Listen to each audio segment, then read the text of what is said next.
Champions League round of 16, don't forget we've got to go back to Switzerland for the draw for the round of 32 of the Europa League.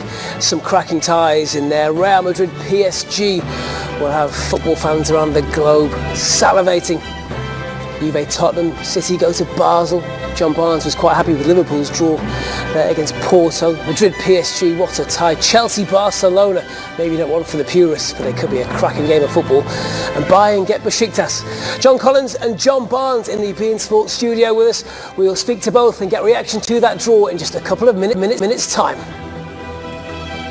Paris, a lot of people's favourites. It's going to be two great games, exciting players on the pitch. Two sides who think they can win it. Without a doubt, and their objective is to win it. If you look at, we know what you're going to get from Paris Saint-Germain between now and that game, because they're comfortable in the league. They've got enough players. As John said, you can rest players. They'll still perform.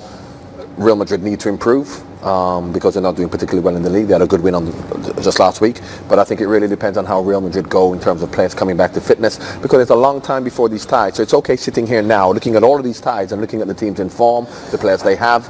We spoke about Barcelona, but Dembele's got to come back. So I expect Real Madrid to be much stronger come February than they are now. If you were a football purist, is it a shame to have to lose one of these two sides at this stage?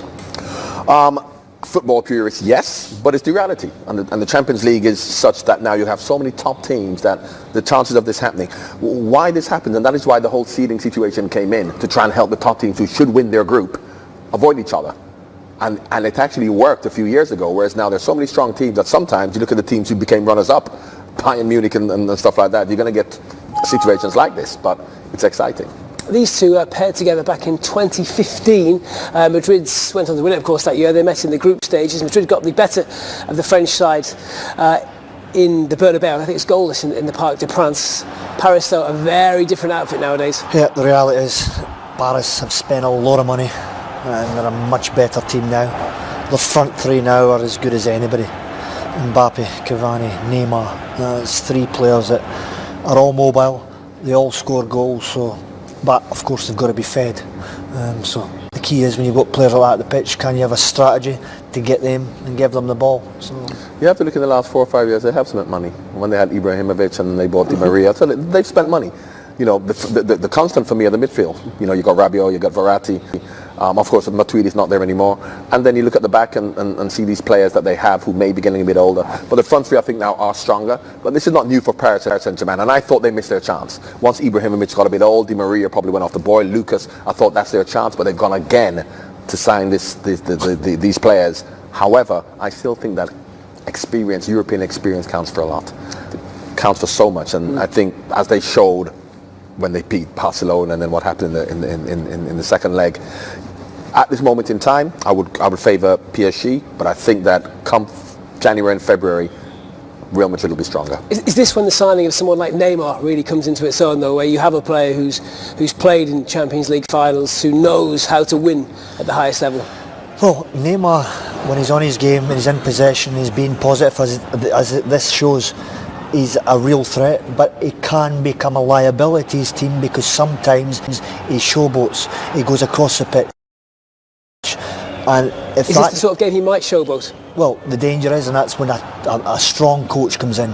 I want you to be efficient, I want you to be creative, but I don't want you to showboat. Showboats for the circus. The top players produce and work hard for the team, so if they can get the Neymar that we're seeing here, clinical, positive, then he's a threat. But the problem you may have is because of the stature and the nature of Barcelona Football Club, also having Messi there, in many respects you may think it subdued him, but I think it made him better, it made him more disciplined, and he showed his worth. If he goes to a place, as he says, whereby he can do whatever he wants, and we've seen the issue he had with Cavani when he wanted to take the penalty, if he then feels that he can do whatever he wants, which is fine when you're playing against the lesser teams, I think when you're playing against the top teams, you need to have that discipline.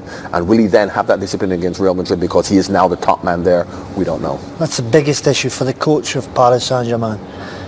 Can he get him working and playing for the team with the ball and without the ball? Because if he thinks he can do what he wants and roam over the pitch, then it's going to be dangerous against the big teams, not against the smaller teams, the Celtics and the group stages. But when you're playing against the big boys as is, mistakes cost you dear. and slackness cost you dear. If we're to take his move at face value, he said he wanted to win a Ballon d'Or, said he didn't think he could do that in Lionel Messi's shadow. Well, this is the sort of occasion where you can step up to the plate. Do you want to win the Ballon d'Or, or do you want to win the Champions League? I don't know which, well... Would you rather win the Champions League, not win the Ballon d'Or, or win the Ballon d'Or and not win the Champions League? That statement tells me where he's coming from. And that, for me, is a worrying statement. Which would you rather have run as a player? Oh, come on. Champions League. Of course. Both? What's the point of winning individual awards and winning nothing? And that is why someone, as much as Lionel Messi, in my opinion, yes, greatest player, and he's won the Ballon d'Or, he's a team player. And if it means him not winning something for the team to win, I think he'll put up with that. And they're the type of players you want. So if Neymar then says, I'm gone there to win the Ballon d'Or because I'm going to score all the goals and be the best player, and Paris Saint-Germain doesn't win, would that bother him too much? And that's not the kind of players you want. A worth conversation about Kylian Mbappe as well, because he came close to joining Real Madrid last summer. Paris Saint-Germain, well, they haven't paid the money yet, but we know it's coming next summer.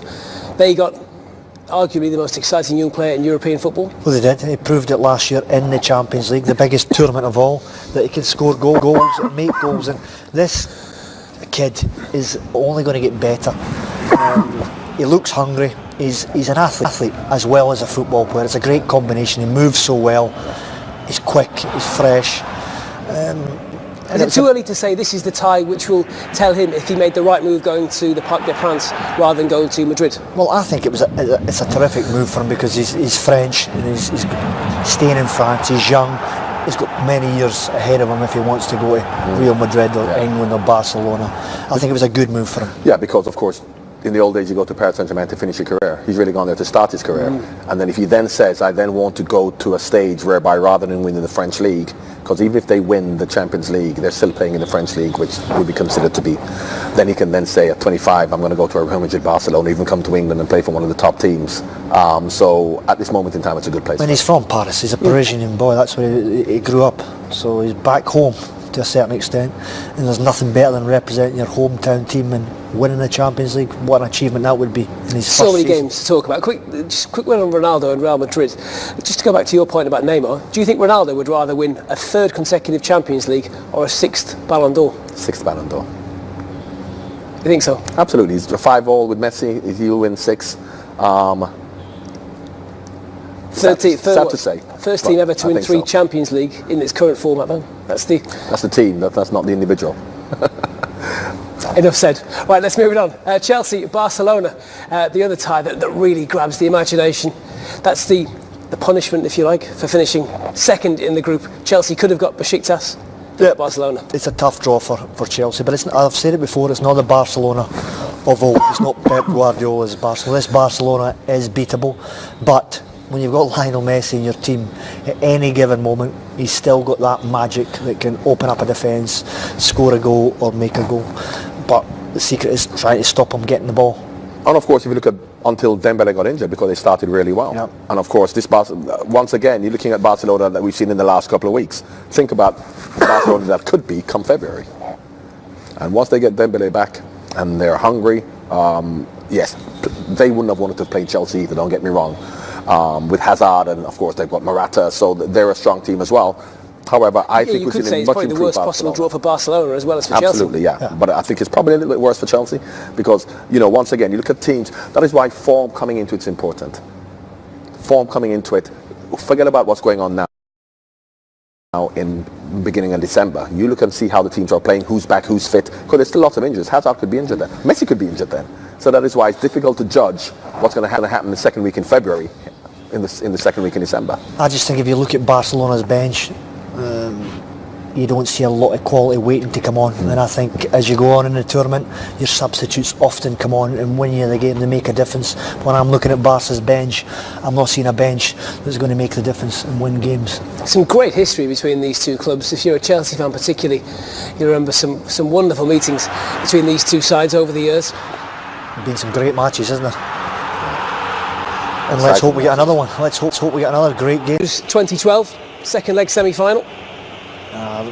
That was a great Barca team, wasn't it? Yeah. Wow. Strong Chelsea. Xavi, Iniesta. I was going to say these two clubs don't like each other, but Chelsea have that sort of relationship with a lot of clubs. Well, I think it was more if you're thinking about the managers at that particular time, because of course now what happens with teams, they are a reflection of the managers. So of course, and we've seen with Man City and Man United, Pep and Jose. So I don't necessarily think the teams don't like each other. You're now a reflection of the manager. But it's ultimately what you do on the pitch. Are they still of the same calibre, these two? Can they produce the same level of quality as we saw back 5-6 years ago? I don't think Chelsea are as strong as they were. I think they missed Costa. I think Morata's a good player, but I think the way that Chelsea play, Costa gave them so much. I think Morata's probably a better goal scorer, but I don't think the Chelsea are the Chelsea of old, to be honest with you. They're still a very strong team. And Hazard has a lot to prove. He may want to go, so of course he's going to be there. And Barcelona, the big question you put against Barcelona, Real Madrid, teams like this, do they have that hunger to go again and again? They've done so much. Do they have that desire? And what both of them have showed me is yet they do, because they've kept the same. Real Madrid, these players have been there for a while, and you think, do they want to raise their game again to do it? And year in, year out they do. That's what big players do. They want to come to the fore. They don't rest on their laurels, and I think Barcelona will. Do you think Barcelona have become more pragmatic under Valverde? Are they slightly more workmanlike than they were certainly under Pep, under Villanova? Well, I think you look at their team, they don't have a Iniesta playing every week, they don't have a Xavi playing every week, so when you're missing those that type of player in the middle, you're obviously not going to be as dangerous. The players, Rakitic is a good player, but do I see him as a Barcelona player? I don't see him as a top player, but he's playing every week. They're either sitting top of the league by 6 points, seven ahead of Real Madrid, so they must be playing better than what I've seen them recently, but they're not the Barcelona of 6 years ago. The strength of Barcelona that we all love is the front three and Iniesta. They're trying to replicate that with a front three and Coutinho. At the moment, they haven't got a front three, or they haven't got a Coutinho. So now the Barcelona we're seeing is not the Barcelona they want. But come February, I think they'll get in January, of course. He won't be able to play that anyway, but I still think that could be a problem. But I think Dembele coming back for them would help that, because the front three are really what Barcelona's all about. That we saw against Paris Saint-Germain. So, as I said, we have to see who comes back in February. You can't make a judgment now. Yes, you can say Chelsea have got a good chance. They still have a good chance in February, but look and see what the Barcelona team will look like beginning of